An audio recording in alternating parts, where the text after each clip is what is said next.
can all do tonight and in the future to start getting better sleep? Well, beyond carving out a non-negotiable 8-hour sleep opportunity, there are probably at least 5 things that we can do.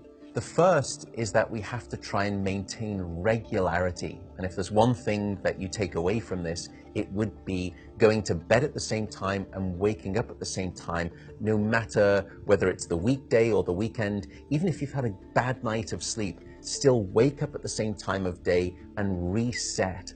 The second thing is that we are a dark deprived society in this modern era, and we need darkness in the evening to allow the release of a hormone called melatonin. And melatonin helps the healthy timing of our sleep. So try to dim down half the lights in your home in the hour before bed.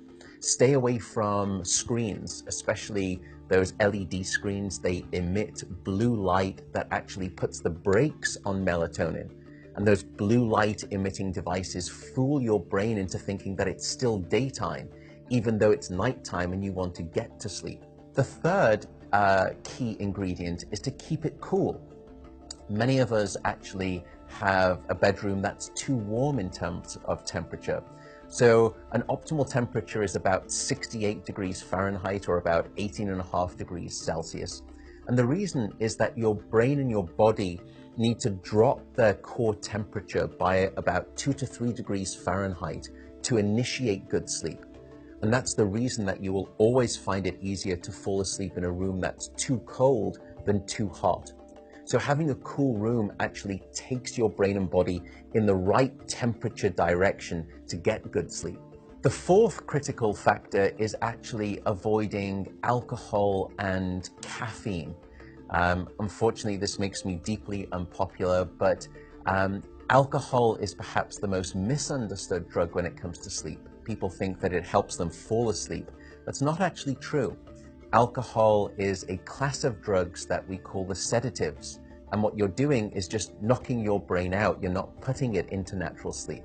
We also know that alcohol will fragment your sleep, so you'll wake up many more times throughout the night. And alcohol is also a very potent chemical for blocking your dream sleep or your rapid eye movement sleep. Caffeine is also a problem. Many of us know that caffeine can keep us awake. It's an alerting chemical. It's a stimulant in terms of a class of drugs.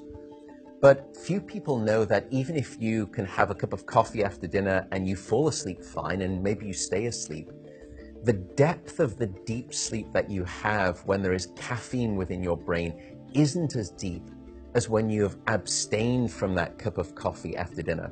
So as a consequence, you wake up the next morning, you feel unrefreshed, and you don't remember waking up or having a difficult time falling asleep, but now you find yourself reaching for 2 or 3 cups of coffee in the morning, and you develop this dependency, this addiction cycle.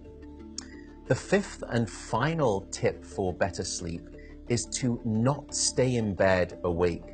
So if you haven't fallen asleep within 20 or so minutes, or you've woken up and you're finding it difficult to fall back asleep, don't stay in bed awake. The reason is that your brain very quickly starts to learn the association between your bed being about the place that you're awake rather than your bed being about sleep. So the advice is to get up, go to another room, and in dim light, just read a book. No screens, no email checking, no food. And only when you feel sleepy should you return to bed. And that way you can actually then relearn the association between your bedroom being about the place of sleep rather than being awake. I should also note that some people don't like the idea of getting up and going out to a different room if it's dark and they're warm in bed. An alternative is actually meditation. Meditation has been demonstrated in clinical trials to help people just relax the body, calm down the fight or flight branch of the nervous system that can happen when we wake up in the middle of the night and we have that Rolodex of anxiety thoughts. And by meditating, you can start to quiet the mind as well as the body, and that also helps you fall back asleep more easily.